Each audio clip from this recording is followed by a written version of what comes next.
आदाब, नमस्कार, good evening, सत श्री अकाल। एक बार फिर आप तमाम लोगों का स्वागत है क्राइम तक की कहानी के इस एपिसोड में। उम्मीद है पूरी फैमिली अच्छी होगी, अपना और अपनों का ख्याल रख रही होगी।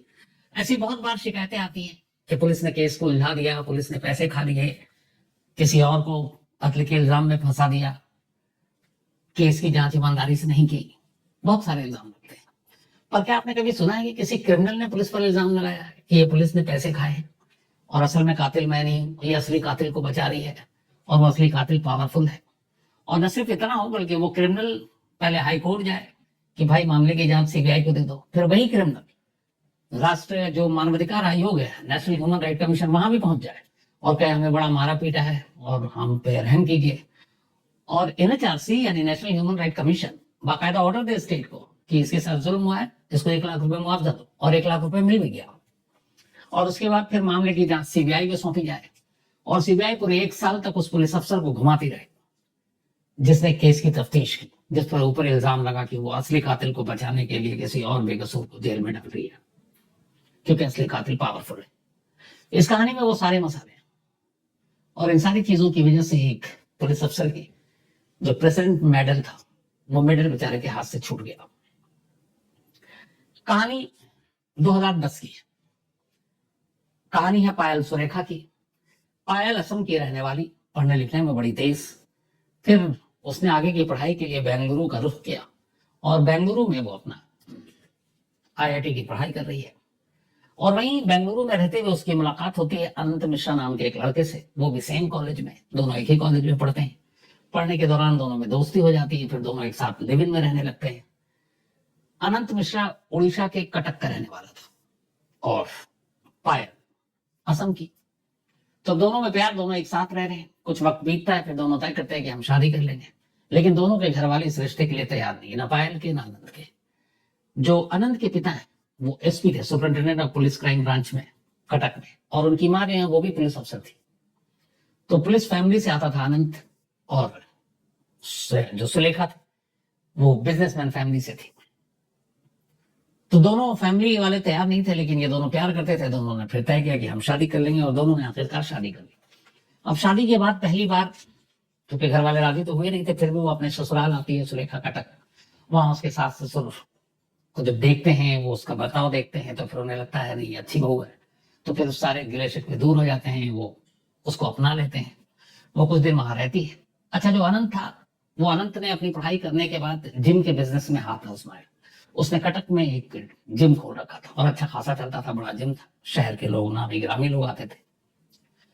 तो सब कुछ ठीक चल रहा था, ये वहीं रह रहे थे। इसी दौरान में चूंकि आईआईटी की पढ़ाई थी, सुलेखा को हैदराबाद से एक ऑफर आता है, बल्कि बेंगलुरु की एक कंपनी से ऑफर आता है। डेल कंपनी बहुत ही नामी कंपनी है। तो डेल से उसे नौकरी का ऑफर आता है। उसके हस्बैंड, उसके इन लॉ सब खुशी खुशी तैयार, और अब सुलेखा कटक से वापस बेंगलुरु पहुंचती है जहां वो कभी पढ़ाई करती थी, और वहां डेल कंपनी वो ज्वाइन कर लेती है। अब ये होता है कि चूंकि सुलेखा भी बेंगलुरु पहुंच चुकी है, तो आनंद का भी बिजनेस था ही था जिम का। तो वो भी तय करता है कि वो भी एक बेंगलुरु में जिम खोलेगा, और उसने जिम खोला। अब वो जिम कभी कभी अनंत आता, बाकी सुरेखा ही देखा करती थी, पायल तो देखा करती थी। उसके बाद सब कुछ ठीक चल रहा था।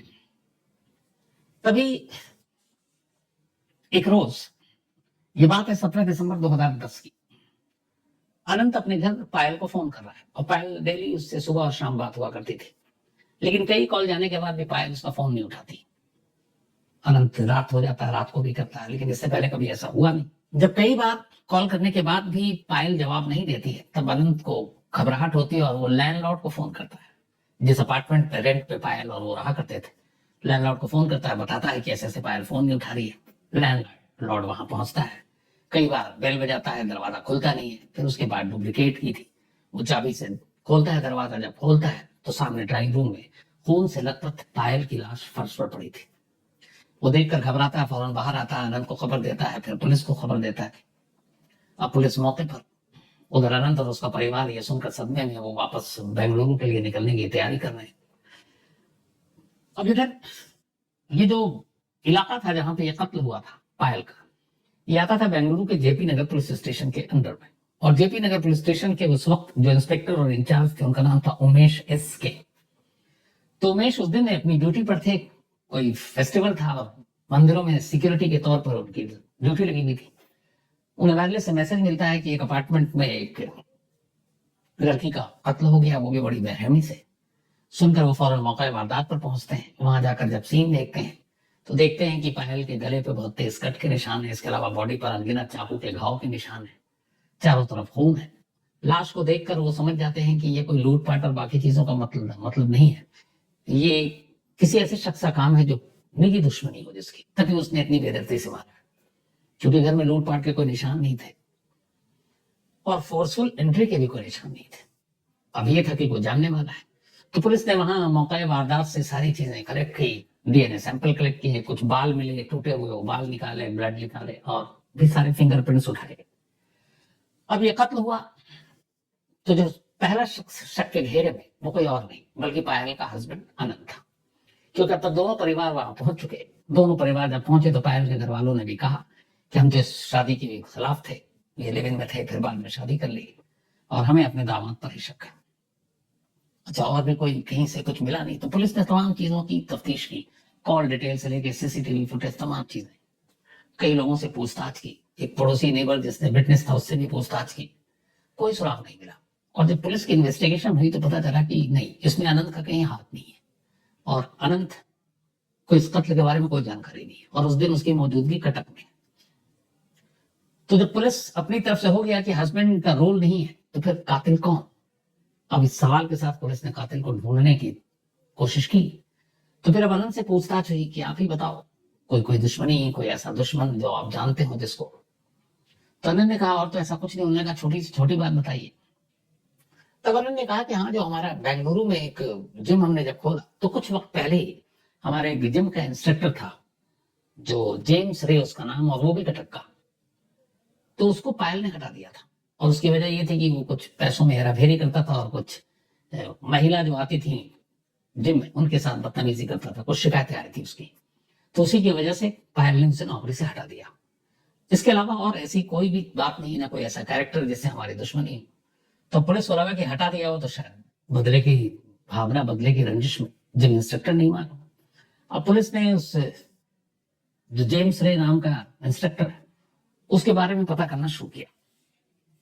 जब पता करना शुरू किया तो पुलिस ने सबसे पहली चीज ये देखी कि जो मोबाइल नंबर, उसका मोबाइल नंबर मर्डर वाले दिन यानी 17 दिसंबर 2010 को उसी इलाके में उसका लोकेशन दिखा रहा है। अब पुलिस को डाउट हुआ, पुलिस ने पता किया तो पता चला कि वो हैदराबाद में रहता है। पुलिस की एक टीम हैदराबाद गई, वहां जेम्स से मिल गया। पुलिस की टीम उसे पकड़कर बेंगलुरु ले आई। बेंगलुरु लाने के बाद उससे पूछताछ करती है। पूछताछ करती है तो फिर कहानी सुनाता है। वो कहता है कि हाँ, मैं पहले जिम में काम करता था, अनंत मुझे जानते हैं, हम कटक के हैं। लेकिन फिर बेंगलुरु के जिम में एक रोज मुझे जो सुरेखा है उसने हटा दिया। कुछ इल्जाम लगाए मेरे ऊपर चोरी के, बदतमीजी करने के, फीमेल जो आती थी वहां पर। फिर मैं वहां से हैदराबाद चला गया कि कहीं और नौकरी करूंगा, लेकिन मैं भटकता रहा, मुझे कहीं नौकरी नहीं मिली। तभी एक अनंत का कॉमन फ्रेंड था जिससे हैदराबाद में मुलाकात हुई। मैंने कहा कि आप मेरी नौकरी में मदद कीजिए। तो उसने कहा अच्छा चलो, मैं अनंत से बात करता हूँ। और उसी के साथ वो मुझे बेंगलुरु लेकर आया। बेंगलुरु में वो मुझे सीधे पायल के घर ले गया। जब पायल ने दरवाजा खोला और मुझे देखा तो वो भड़क गई उस कॉमन फ्रेंड पे जो अनंत की और पायल दोनों की दोस्त थी। तो उसने कहा इसको यहाँ क्यों लाया, और उसने किसी तरह हेल्प करने से मना कर दिया। वो वापस चला गया।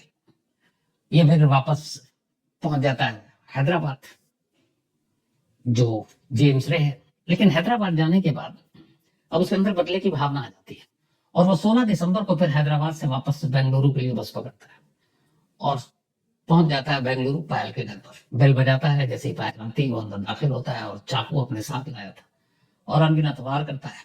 उसके बाद उसको मारने के बाद फिर वहां से वो निकलकर वापस हैदराबाद चला जाता है।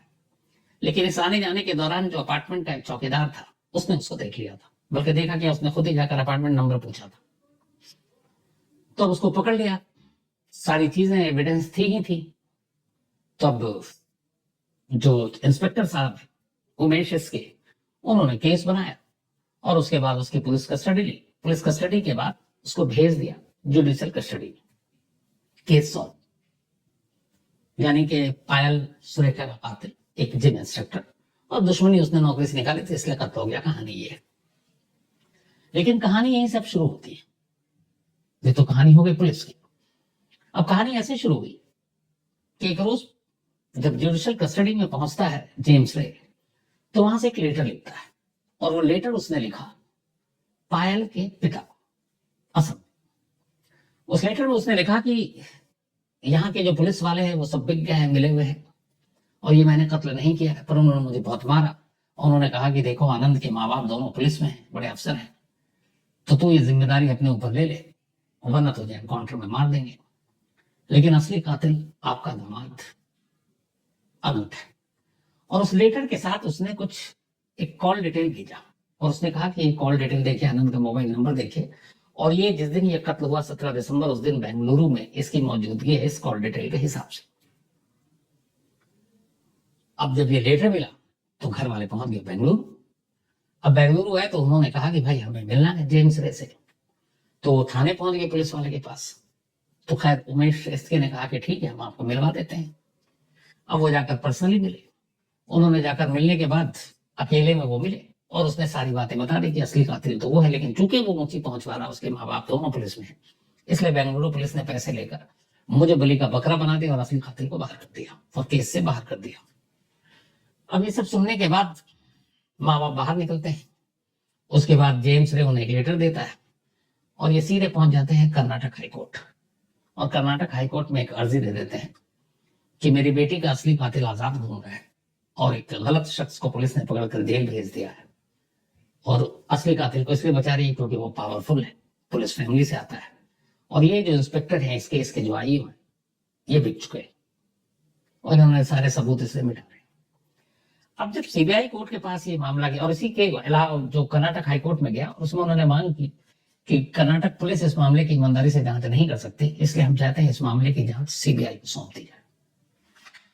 अब ये अपील कर्नाटक हाईकोर्ट में लेकर पहुंच गए लड़की के पिता, और खुद कातिल ने भी उसमें एक दे दिया कि अभी भी कर्नाटक पुलिस पे भरोसा नहीं है और आप इसकी जांच सीबीआई से कराइए। अब इसके बाद कर्नाटक हाईकोर्ट का फैसला आता है, और वो कहती है कि ठीक, इस मामले की जांच सीबीआई को सौंप दी जाए, और सीबीआई इसकी जांच करे। अब इसी के बाद जनवरी 2011 की बात है ये, जब ये कोर्ट में गए थे।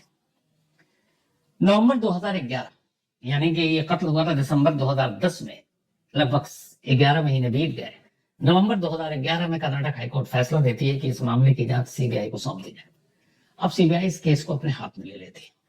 सीबीआई जब इस केस को हाथ में लेती है तो पूरी कहानी पलट जाती है। अब सीबीआई बाकी किसी को नहीं, सिर्फ दो लोगों को इन्वेस्टिगेट कर रही है। एक तरफ अनंत जो कटक में है, और दूसरी तरफ इंस्पेक्टर उमेश। और सीबीआई का यह मानना है कि इस पूरे केस में उमेश ने सारे सबूत डिस्ट्रॉय कर दिए, और उमेश ने ही इस केस को गलत कर दिया, असली कातिल को बरी कर दिया, और एक बेचारे जेल इंस्ट्रक्टर को जेल में डाल दिया। अब पुलिस जांच करती रहती है, वो सीबीआई। इस दौरान में इंस्पेक्टर उमेश के जितने भी बैंक अकाउंट, उनके कॉल डिटेल्स, दिसंबर से लेके जब ये मर्डर हुआ, उनके मूवमेंट्स, किन किन लोगों से मिले, मतलब हर चीज। अब सीबीआई की टीम उमेश की एक तरह से जासूसी कर रही है, और उसकी पूरी कुंडली खंगालती कि इसके बैंक में कितने पैसे हैं, इसके फैमिली मेंबर में कितने के पास अकाउंट है, और किसी रिश्तेदार के पास है नहीं, कितनी प्रॉपर्टी है, ये सुबह से आता है, कहाँ जाता है, इसके रूटीन क्या है, किन किन लोगों से मिलता है, उठता बैठता है, इस दौरान में कटक में कितनी बार कांटेक्ट किया आनंद या उसके माँ बाप से, पुलिस वाले कितनी बार कांटेक्ट किया, हर चीज। अब एक पुलिस वाला इस वक्त एक सस्पेक्ट, यहां उल्टा हो गया केस, कि वो पुलिस वाला जब तक इस केस की तफ्तीश कर रहा था, उसी मर्डर केस में वो एक आरोपी बन चुका है, और सीबीआई की तफ्तीश जारी है। सीबीआई अपनी पूरी जांच कर रही है। धीरे धीरे वक्त बीत रहा है, कई बार इंट्रोगेशन हुई। इस दौरान में कोई बाकी केस इंस्पेक्टर उमेश को दिया नहीं गया। इसी दौरान अब 2013 आ गया। 2013 में फिर से जेम्स रे ने जो ओडिशा ह्यूमन राइट कोर्ट जो कमीशन, वहां पे एक एप्लीकेशन भेज दिया कि मैं बेकसूर हूं, मुझे यहाँ पे इस तरह से बेंगलुरु पुलिस ने फंसाया, मुझे बहुत टॉर्चर किया, बहुत मारा, जबरन मुझसे कहा गया कि तुम कबूल लो क्योंकि बड़े लोगों को बचाना है। तो मेरे जो ह्यूमन राइट्स है उसका वायलेशन हुआ है। कमाल देखिए, उड़ीसा जो ह्यूमन राइट कमीशन है उसने बाकायदा 1 लाख का कंपनसेशन कहा कि फौरन दीजिए स्टेट गवर्नमेंट को, उड़ीसा गवर्नमेंट को। और उसके बाद ये ऑर्डर पास कर दिया और 1 लाख रुपए देने के लिए। अब इधर जब इंस्पेक्टर उमेश को पता चला तो वो तो सन कि मतलब एक कातिल जिसको पकड़ के अंदर किया गया उसके ह्यूमन राइट्स के ऊपर human right commission order pass कर रही है, और दूसरी तरफ सीबीआई उसको एक क्रिमिनल की तरह देख रही है और उसकी लगातार हर चीज पर नजर रखे हुए है। धीरे धीरे वक्त बीत रहा है, सीबीआई जांच कर रही है, हर विटनेस हर चीज तमाम लोगों से उसकी पूरी जितनी भी है पूछताछ, कॉल डिटेल, और जो कर्नाटक पुलिस, बेंगलुरु पुलिस ने शुरुआती तफ्तीश की थी वो सारी चीजें एक एक कर हर जांच चल रही है। धीरे धीरे वक्त बीता, 2010 का मसला ये पूरा मैटर था। उसके बाद 5 साल बीत जाते हैं। जब 5 साल बीत जाता है और इन 5 सालों में इंस्पेक्टर उमेश लगातार शक के घेरे में, 5 साल के बाद अब ये होता है कि जो सीबीआई की टीम जांच कर रही थी वो टीम ही हट गई, उनका ट्रांसफर हो गया। अब एक दूसरी सीबीआई टीम आई, नई सीबीआई टीम, अब वो नए सिरे से तफ्तीश कर रही है। अब नए सिरे से उन्होंने तफ्तीश किया, सारे डॉक्यूमेंट्स देखे। अब इस नई टीम ने एक काम ये किया कि जो शुरुआत में बेंगलुरु पुलिस ने इन्वेस्टिगेशन किया था और जिस बिना पर जेम्स रे को पकड़ा था, उन सबूतों को उसने बारीकी से देखना शुरू किया। उसने थोड़ी देर के लिए ये चीजें हटा दी कि अनंत है, ये फैमिली बैकग्राउंड से आता है, ये पुलिस वाला है, ये रिश्वत वाली बात चल रही है। उसने कहा जो हमारे सामने एविडेंस सबूत है उसमें क्या घालमेल ये देखते हैं। अब उसने चेक करना शुरू किया। जो सबसे पहली चीज चेक की वो ये कि क्या 17 दिसंबर 2010 को अनंत बेंगलुरु में था। जेम्स ने एक कॉल डिटेल दिखाया था, माँ बाप को ही भेजा था कि ये उस दिन नहीं था। जब उस कॉल डिटेल को चेक किया गया सीबीआई की तरफ से तो पता चला कि ये पूरा फर्जी पेज है, ये है ही नहीं टेलीफोन कंपनी जो भी प्रोवाइडर्स, जो सर्विस प्रोवाइडर है, एयरटेल या वोडा या जो भी, ये फेक है पन्ना। अब पहली चीज वही। दूसरी चीज अब जो बेसिक देखनी चाहिए थी वो देखी गई कि जो क्राइम सीन था वहां से कई ब्लड सैंपल और बाल मिले थे, और उनमें सारे जो डीएनए है वो अनंत के भी कराए गए थे और जेम्स रे के भी कराए गए थे, लेकिन मैच होता है सिर्फ और सिर्फ जेम्स का, और किसी का मैच ही नहीं हुआ, अनंत का कोई मैच नहीं। तो फॉरेंसिक एविडेंस भी उसके खिलाफ गए। तीसरा, उसके मोबाइल का लोकेशन 17 दिसंबर 2010 मॉर्निंग में सेम टावर जिस टावर के तहत सुरेखा रह रही थी। चौथा, जो गार्ड था उस गार्ड की गवाही, तो उसने कहा हाँ यही था, अनंत उस दिन आया नहीं था। सीसीटीवी कैमरा उस वक्त वहां पे था ही नहीं। सिर्फ और सिर्फ बेंगलुरु पुलिस से एक गलती हुई थी। जिस फ्लैट में ये रहती थी पायल सुरेखा, उसके पड़ोस में एक और रंगू नाम का एक शख्स रहा करता था, रंगू, और वो विटनेस था। कुछ इसने चीख पुकार सुनी थी और इसको जाते हुए देखा था, जेम्स रे को। लेकिन पुलिस ने जब इस मामले की तफ्तीश की तो इस विटनेस को भूल गए, मतलब इसके बारे में पता ही नहीं चला। लेकिन जब सीबीआई की टीम आई तो सीबीआई की टीम उस घर में कई बार गई, उसने फिर लोगों से पूछा एक एक कर, तो ये नया एविडेंस सीबीआई ने तलाशा, एक नया पड़ोसी जो विटनेस था। तो पता चला बाद में वो विटनेस पहुंच गया मुंबई। अब विटनेस को तो ढूंढ लिया, सीबीआई ने उसे बयान लेने के लिए बुलाया, लेकिन वो पहुंचा ही नहीं, वो चला गया काम के लिए मुंबई। अब ये बात इंस्पेक्टर सुरेश को पता चली, तो सॉरी इंस्पेक्टर उमेश को, तो उन्हें लगा ये तो मेरे काम का है, जान में जाना है। अब वो अपने खर्चे पर मुंबई पहुंच गए कि भाई उस विटनेस को ढूंढ के लाओ और सीबीआई के सामने लाओ। तो खैर वहां पहुंचे, वो मिला नहीं, लेकिन मैसेज छोड़कर आए। तो जब मैसेज मिला उस विटनेस को, रुंगडू को, तो वो खुद ही पहुंच गया बेंगलुरु और जाके सीबीआई के सामने अपनी उसने गवाही दी।